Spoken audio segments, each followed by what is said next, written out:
अमसाल की किताब उसका 18वां बाब उसकी 22 अमसाल 18-22 लिखा है, जिसको बीवी मिली उसने तोहफा पाया और उस पर खुदा उनका फजल हुआ।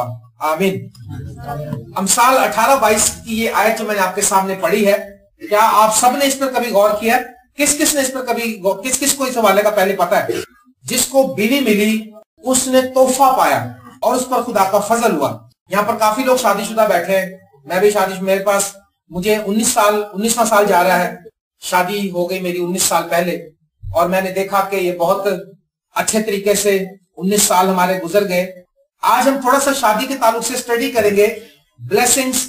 हमें जो शादी को लोगों ने बड़ा लानत समझा, मिसालें बनी हुई ना कि ये कैसा लड्डू है, जो खाए वही पछताता है, जो ना खाए वही पछताता है। ऐसी बात है ना, ऐसे ही मिसालें बनी हुई हैं कि शादी जिसकी हो जाती है बस भाई वो दीन से भी गया दुनिया से भी गया। बड़ी बड़ी बातें बनी हुई। मंगनी हो रिश्ता लगे तो कहते हैं पता नहीं मल्ले से गया, मंगनी हो तो रिश्तेदारों से गया, शादी हुई तो दीन दुनिया से गया। ऐसी बातें बनी हुई।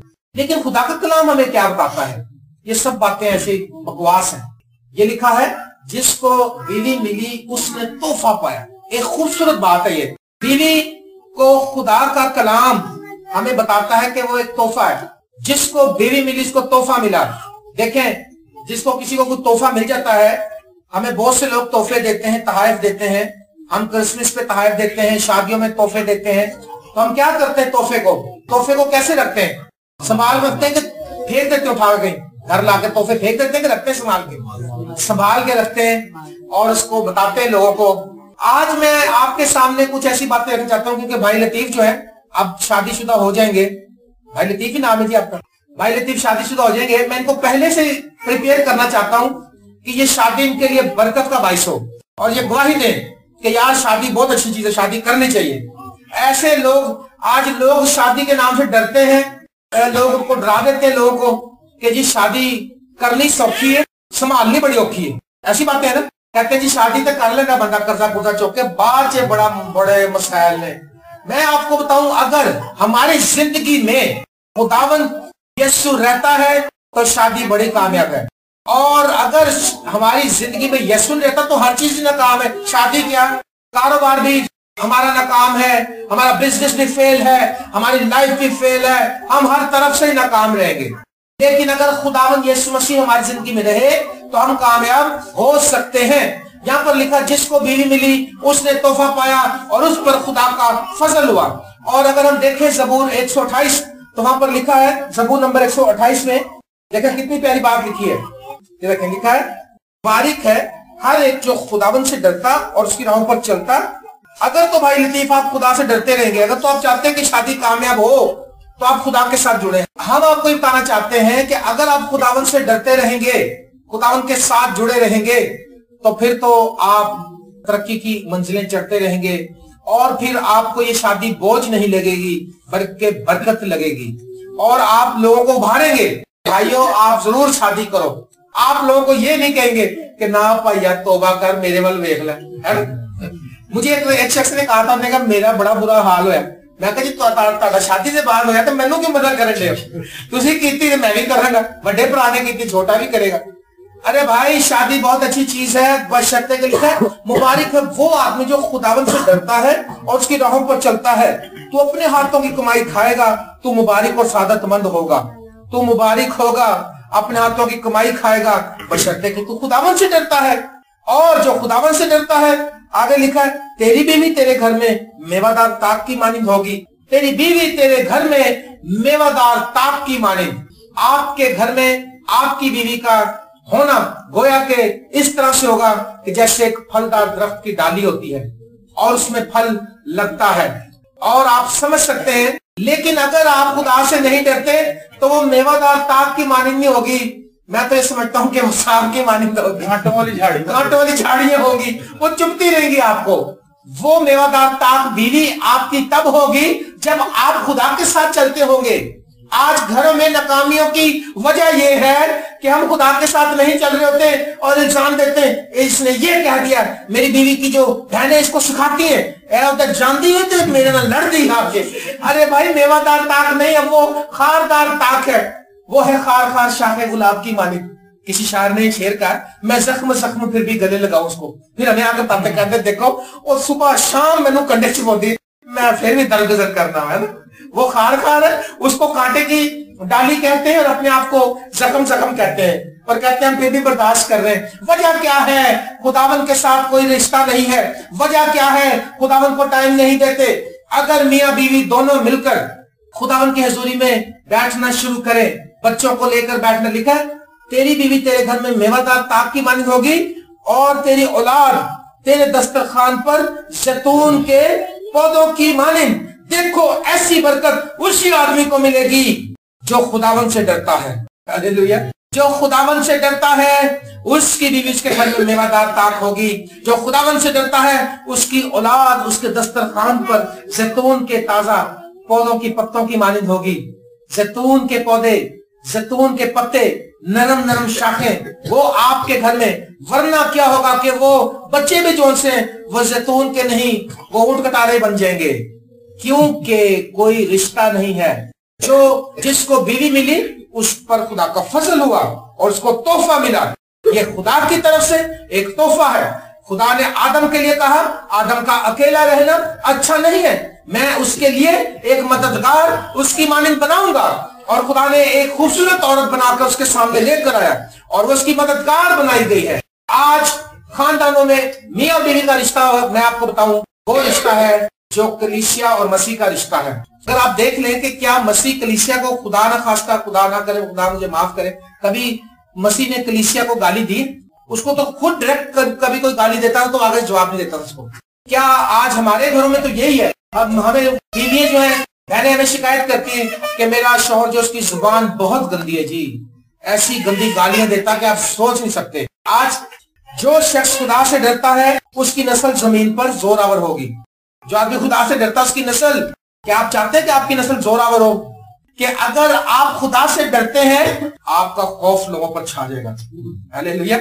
اس نے کہا وہ جو راہب فاحشہ تھی, اس نے جاسوسوں کو جب چھپایا اپنے گھر میں تو کہنے لگی ہم کو معلوم ہو گیا, یقین ہو گیا کہ یہ ملک خدا نے تمہیں دے دیا, کیونکہ ہمارے ملک کے باشندے تمہارے ملک کے سبب سے, لوگوں کے سبب سے بھولے جا رہے ہیں. انہوں نے سن لیا کہ خداوند نے کیسے کیسے بڑے کام کیے ہیں تمہارے آگے, کیسے کیسے سمندر میں سے تمہیں نکال کر لایا ہے, بحر کلثم میں سے, اور کیسے آسمان سے روٹی پھینکتا ہے, اور کیسے وہ آپ کے ستون میں تمہارے ساتھ چلتا ہے. ہمارے باشندوں کے دل بھولے جا رہے ہیں. جب بنی اسرائیل قوم کہیں جاتی تھی لوگوں کی ٹانگیں کانپ جاتی تھی. وہ بارڈر پہ صرف بیٹھتے تھے, جا کے صرف بیٹھتے تھے, کہتے ہیں لو جی روٹی. وہ اپنے چل چل عام ہی کر رہے ہو, اس ملک کے لوگ کانپ جاتے تھے, پہلے ہاتھ جوڑتے تھے بھائی, کیونکہ جب خدا ساتھ, اور جب خدا ساتھ ہوتا تھا تو پھر مار بھی کھاتے تھے. جب تک ہماری نسل زور آور, اگر آپ چاہتے ہیں کہ ہماری نسل زور آور ہو, آپ خدا کے ساتھ عہد باندھیں, خداوند یسوع مسیح کو اپنا نجات دہندہ قبول کریں, خداوند کے کلام میں مضبوط بنے, دنیا کے کام کر لیں. خدا سے دور ہے. مگر کانا گلیل کی شادی کی کامیابی کی وجہ کیا تھی جی؟ یسوع مسیح تھا ان کے بیچ میں, اور یسوع مسیح جب مشکل آئی تو انہوں نے, یسوع مسیح نے کام ٹھیک کر دیا ان کا, پانی کو میوہ بنا دیا اور وہ بڑے خوش ہوئے. میں آپ کو بتاؤں آپ صرف شادی ہی میں نہ اس کو دعوت دیں بلکہ پوری زندگی کے لیے اس کے ساتھ پکا عہد باندھ لیں. ہاللیلویا. اور موقعوں پر بھی سنبھالتا ہے, وہ نرا شادیوں میں نہیں برکت دیتا, وہ بیماری میں بھی سنبھال لیتا ہے, وہ آزمائش میں بھی سنبھال لیتا ہے, وہ دشمن کے اٹیک میں بھی سنبھال لیتا ہے, وہ ہر ایک معاملے میں, وہ نقصان میں, گھاٹے میں, موت کے سایہ کی وادی میں سے بھی گزرتے ہو وہ سنبھال لیتا ہے. لیکن آج ہمارے پاس بڑے بہانے. میں نے پچھلی بار ایک کلام سنایا تھا کہ تابع دار بنے بہانے نہ بنائے. اس میں نے بتایا تھا کہ وہ بات جب ضیافت تیار کی گئی نوکروں کو بھیجا, بادشاہ نے کہا جاؤ بھی بلا کے لاؤ ذرا. ایک کو پوچھا, اس نے کہا بھائی جان میری شادی ہوئی, سوری میں نہیں آ سکتا. نہیں شادی ہوئی. میں آپ کو بتا رہا ہوں شادی کر کے چرچ سے نہیں بھاگ جانا, چرچ کی طرف بھاگنا ہے. وہ کہنے لگا جی بھائی جان میری نئی شادی ہوئی, سوری میں نہیں آ سکتا, مجھے مزدور رکھو. انہوں نے کہا بیل زبا ہو گئے ادھر, دیکھا تیار نے, روغنی نان بھی آ گئے نے, صرف تینوں بلا رہے صاحب چل روٹی کا. انہوں نے کہا سوری میری شادی ہوئی. ارے بھائی شادی ہوئی تو بیوی کو بھی لے کے پہنچ جا. اسی لیے ناکامی ہے آج ہماری لائف میں. ہم ہر ایک کام چھوڑا, تھوڑا سا کوئی کام ہو جائے نا, کوئی نہ کوئی بہانہ رکھ کے. ایک نے کہا جی میں نے نوے بیل خریدے, میں ذرا وہ دیکھنے, میں نے آسمانہ کو. ارے یار بیل تو کھانا کھانے کے بعد کل دیکھ لینا صبح, تو شادی میں تو جا, ادھر دعوت میں تو جا, ضیافت میں تجھے بلایا گیا. بہانے بنا رہے ہیں بہانے. آج ہم ایسے ہی کرتے, ہمیں ذرا سا کوئی کام باہر دیکھتے ہیں, بدل آیا, کہتے ہیں خدا تھوڑا اور سے بلایا, واہ جی پھر भाई साहब ऐसे नहीं आ रहे, अब बदल बहुत आ गया, बारिश पै गई है। और मैंने देखा ऐसे ऐसे तरीके से लोग बहाने बनाते हैं। लेकिन याद रखें, अगर कहीं से कुछ मिलना हो हमारे को तो रात को 2 बजे चले जाते हैं, पुलिस का भी डर नहीं होता वहां पे, जो मर्जी हो हमने पहुंच जाना अगले के घर। अगर हमें पता लग जाए कि वो हमारे 50,000 रुपए किसी ने देने, उन्हें क्या यार राती में आना इस्लामाबाद से टोर जाना थे, 1 घंटे मैं 2 बजे पहुंचेगा, ताकि मेहरबानी तकलीफ ना हो, आ जाना। हाँ यार मैं 2:30 बजे आते को आ जाएगा, कोई मसला नहीं, 2 बजे चले जाएंगे, क्योंकि बेनिफिट नजर आ रहा है। लेकिन इबादत को बेनिफिट नहीं समझते, खुदा के घर में जाने को बेनिफिट नहीं समझते, खुदा के घर में जाने को समझते कि हमारा नुकसान हो जाएगा। एक बात कहूं, अगर कोई चीज आप छोड़ते ना तो खुदा उसका 1000 गुना देने पर कादिर है, ऐसी बात नहीं। अगर आप किसी काम को छोड़ देते हैं और आपका लॉस हो जाता है, खुदा उससे डबल बरकत आपको दे सकता है। मैंने एक बार ऑफिस में काम था, कुछ ओवर टाइम थोड़ा सा लगना था, तो वो उसमें कुछ 100 रुपए मिल जाने थे। तो मैंने कहा अच्छा, एक जगह मुझे खिदमत के लिए जाना था। मैंने कहा नहीं यार मैं उधर नहीं जाऊंगा, मैं खिदमत के लिए जाऊंगा। हमने उनसे कहा कि हमने जाना है ऐसे, हमने गोरे को डायरेक्टिव बता दिया, हमने कहा जब कलाम सुनाते हैं तो हमें मुश्किल हो जाएगा। उसने कहा अच्छा अगर ये आपकी इबादत का हम नहीं करते। मैंने उस काम को छोड़ा, लेकिन जितने पैसे मैंने छोड़ते उससे 4 गुना ज्यादा अगलों ने मुझे शुक्रगुजारी दे दी। कलाम सुनाया जाके हमने हम तो कलाम की नीयत से गए थे, लेकिन कहने का मकसद ये है आप अपनी लाइफ के अंदर अगर कामयाबी चाहते हैं तो खुदा उनके साथ अहद बांधे, खुदा उनका चलना शुरू करें, और तब ही आपके खानदान में बरकतें आएंगी, आपकी बीवी मेवादार ताक की मानिंद होगी और आपके बच्चे ताजा जैतून के पौधों की मानिंद होंगे। ऐसी बरकत उसी को मिलेगी जो खुदावन से डरता है। और 112 ज़बूर में लिखा है, मुबारक है वो जो खुदावन से डरता है, उसके हुक्मों में मसरूर रहता है, उसकी नस्ल जमीन पर जोरावर होगी। और चौथी आयत में लिखा है, माल और दौलत उसके घर में है। कितनी प्यारी बात है, माल और दौलत उसके घर में है। जो खुदा से डरता है, माल और दौलत उसके घर में है। मेरे अजीज बहन और भाइयों, विलियम क्राइस्ट के लिए खुदा के खादम थे, एक विलियम भाई ये हमारे वाले, एक और विलियम थे। तो वो मेरे अच्छे दोस्त रहे, उनके साथ भी थोड़े मैंने कलाम सुनाया, तो चाहते थे, उनकी भी ख्वाहिश थी कि मैं उनकी मिनिस्ट्री को ज्वाइन करके उनकी तरफ से खिदमत करूं। तो एक दिन मैं उनके घर गया, उन्होंने मुझे घर ले गए रात को। तो मुझे उन्होंने गवाही दी, उन्होंने कहा जी मैं पोर्टपुरी में काम करता था, छोटे स्टेडियम में पोर्टपुरी एक स्टोर है। उसने कहा मेडिकल का सारा जो था इंचार्ज मैं था।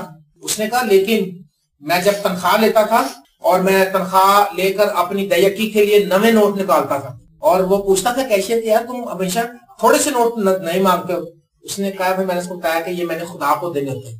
देखो एक बच्चों वाली सोच है, लेकिन आज मैंने देखा है हमारे थैले में ऐसे गले गले नोट डाल जाते हैं सड़े हुए, तो मुझे दिखाते शर्माती, मैं खुद ही फाड़ के फेंक देता हूँ। एक दो हमें पब्लिक को दिखाए भी है, लेकिन मैंने सोचा कि देखो, और वो कहता है कि मेरी इस बात से मुस्लिम लोग हैरान हुए। और उसने कहा फिर मुझे खुदावन ने जब कॉल की खिदमत, मेरी कितनी 1000 वहां सैलरी थी, कहता मैंने वो छोड़ दी। कहते हैं भाई, मैंने कहा जी फिर उसके बाद आप बताओ कैसा रहा। कहता है भाई सच बताऊं, जब मैं नौकरी करता था जब मेरे घर में फ्रिज नहीं था, अब जब मैंने नौकरी छोड़ दी है मेरे घर में फ्रिज भी है, मेरे घर में ये फर्नीचर भी है, मेरे घर में हर एक दुनिया की चीज है। और उसने मुझे मछली खिलाई फ्राई, पादरी तो बेचारे खुद ही मांगते हैं। उसने कहा मैं वो पादरी नहीं हूं जो मांगता हूं, मैं खुशी से लोगों की खिदमत भी करता हूं। और उसने मुझे हदिया भी दिया, और उसने अपनी एक बुक भी मुझे तोहफे में दी जो उनकी गीतों की किताब थी। उस जमाने में 150-200 रुपए की किताब थी वो। और उसने बताया कि भाई जब से मैं खुदा के साथ चल रहा हूं मुझे कोई कमी नहीं है। हालेलुया। मैं आपको भागना चाहता हूं भाई लतीफ, आप खुदा के साथ चले, आपके इज़्दिवाज का सफर बहुत जबरदस्त रहेगा। आपको लोग देखकर हैरान होंगे कि यार ये घराना इतना ब्लेसिड क्यों है, इतनी बरकत इन पर कहां से आई, और आप उनको बताएंगे क्योंकि हमारा खुदावंद हमारे साथ है। हालेलुया। भाई विलियम को देख लें जो जहाँ पे खिदमत करते थे हमारे साथ, उनकी कितनी कमाई, वो काम ही नहीं करते थे। भाई शहजाद काम ही नहीं करता, देख लो नौकरी नहीं करता, लेकिन खुदा इसको पूरा करता है। आज मैं आपको बताना चाहता हूँ, लिखा है माल और दौलत उसके घर में है। किसके? जो खुदा से डरता है। उसको दौलत के लिए कहीं नहीं जाना, घर में ही है। अरे भाई ये कलाम की बात है, हमें नजर तो कहीं से नहीं आ रही दीवारों के अंदर। ये नजर नहीं आएगी, ये पता तब चलेगा जब सामने आएगी। हालेलुया। ये रास्ता नहीं नजर आएगा कि आप कहां से रहिए, ये जब पता चलेगा जब ब्लेसिंग आपकी जिंदगी में उतर जाएगी और लोग हैरान होंगे। अमसाल की किताब के अमसाल 22:4 में लिखा है दौलत, इज्जत और हया खुदा उनके खौफ और फौफ में काजे। मेरे प्यारे बहन और भाइयों, इफ्सियों 5वें बाब की 16वीं आयत में लिखा है वक्त को गनीमत जानो क्योंकि दिन बुरे हैं। आज हम वक्त की कदर ही नहीं कर रहे, आराम से आते हैं, सारे काम कर लेते हैं, लेकिन इस वक्त को यीशु के लिए नहीं निकालते हैं। मैं आपको आज बांटना चाहता हूँ, आज सन 2014 शुरू हो चुका है, इसमें आप शेड्यूल बनाएं, अपनी दुआ का शेड्यूल बनाएं, अपने बच्चों को बिठाएं, अपने बच्चों के साथ इबादत करें, अपने बच्चों पर हाथ रख के दुआ करें। आपको पता बच्चे आज आवारा गर्दी की तरफ जा रहे हैं, इब्लीस छोटे छोटे बच्चों को जा रहा है और उनकी लाइफ को तबाह कर रहा है। और ये आज इब्लीस इसलिए पकड़ रहा है बच्चों को कि वो बचपन ही से उनके जहनों को माउफ कर देता है। और कराची में एक हमारे अजीज हैं, जानने वाले हो, उनका बच्चा अभी पिछले दिनों में वो फांसी लेके मर गया। उसकी सोसाइटी इतनी खराब हो गई थी, गाड़ियां मोटरसाइकिलें भगाता था और क्या करता था कराची में, उसने पता नहीं क्या किया और भाग के यहाँ आ गया। और जिस अजीजों घर आया, रात को सोया, सुबह के ऊपरली मंजिल पर जाके कमरे में फांसी ले ली और उनको उनकी जान छुड़ानी मुश्किल हो गई। वजह क्या थी कि नौजवान नस्ल आज तबाही की तरफ जा रही है, बचेगी कैसे? उनके लिए कोई दुआ करे, पीछे उनके लिए दुआ करे, और जब तक दुआ करता रहे और फिर एक वक्त आए वो खुद दुआ करने वाले बन जाएंगे। आप जब दरख्त लगाते हैं, आप देखेंगे जब पतली टानियां निकलती कई बार तो उसके साथ लकड़ी बांध देते हैं, थोड़े अरसे के लिए लकड़ी की सपोर्ट देते हैं इसको, फिर थोड़ी देर बाद तना हुआ दरख्त बन जाता है। फिर वो सपोर्ट नहीं, वो खुद इतनी इसमें स्ट्रेंथ आ जाती है कि वो बढ़ता है और फल आता है। वक्त को गनीमत जाने, क्योंकि खुदा ने यीशु मसीह ने कहा, ऐ यरूशलेम तुझ पर अफसोस कि दुश्मन तुझ पर मोर्चा बांधेंगे, क्योंकि तूने उस दिन को ना पहचाना जिस दिन तुझ पर निकाह की गई। आज हम कलाम सुनते हैं, दुआएं करवा रहे हैं, आज दूसरों से इतने सोल हो गए कि दुआ करने की ड्यूटी दूसरे को दे देते हैं। पाजी सानू याद रखना दुआ, हाँ जी याद रखना, अच्छा और 500 बंदा भाई किस किस को याद रखें, भूल भी जाते हैं। छोड़ो, किसी को मत कहें, तभी तो खुदा नाराज होता है। अहद का संदूक जो है, इसीलिए गाड़ी पर रख के हाँकने की कोशिश न करें, अपने कंधों पर उठा के उठाने की कोशिश करें। इसका मतलब हम खुदा को ना हाके, खुदा हमें हाके, खुदा हमें जैसे कि हम चले अपने कंधों पर लेकर। तभी तो वहां पर बर्बादी आई थी, उन्होंने नई गाड़ी बना ली थी। आज अहद का संदूक अपने पर उठाने की जरूरत है, अपना कंधा दें कि खुदा हाँ मैं तेरे साथ चलना चाहता हूँ। वक्त को गनीमत जाने, यीशु मसीह ने कहा, क्योंकि तूने उस दिन को ना पहचाना जिस दिन तुझ पर निगाह की गई थी। आज जरूरत है। और आपको मैं एक और बात बताऊं, जिनके बच्चे हैं, भाई लतीफ को तो मैं समझा ही रहा हूं, उनके तो भी होंगे, शादी होगी, बच्चे होंगे, खुदा देगा उनको। जिनके हैं वो भी सुने इस बात को। ज़बूर 78 में लिखा है कि तुम ये बात अपने बच्चों को सिखाना और वो अपने बच्चों को नस्ल दर नस्ल ये बातें सिखाएं। क्या बातें? ये देखें ज़बूर 78 में क्या लिखा है। लिखा है आसिफ का मशकील, ऐ मेरे लोगों मेरी शरीयत को सुनो, मेरे मुंह की बातों पर कान लगाओ। मैं तमसील में कलाम करूंगा और कदीम मौम में कहूंगा, जिनको हमने सुना और जान लिया और हमारे बाप दादा ने हमको बताया, और जिनको हम उनकी औलाद से पोशीदा नहीं रखेंगे, बल्कि आइंदा पुश्त को भी खुदा उनकी तारीफ और उसकी कुदरत और अजायब जो उसने किए बताएंगे, क्योंकि उसने यकूब में एक शहादत कायम की और इसराइल में शरीयत मुकर्रर की, जिनकी बाबत उसने हमारे बाप दादा को हुक्म दिया कि वो अपनी औलाद को उनकी तालीम दें, ताकि वो आइंदा पुश्त यानी वो फर्जंद जो पैदा होंगे उनको जान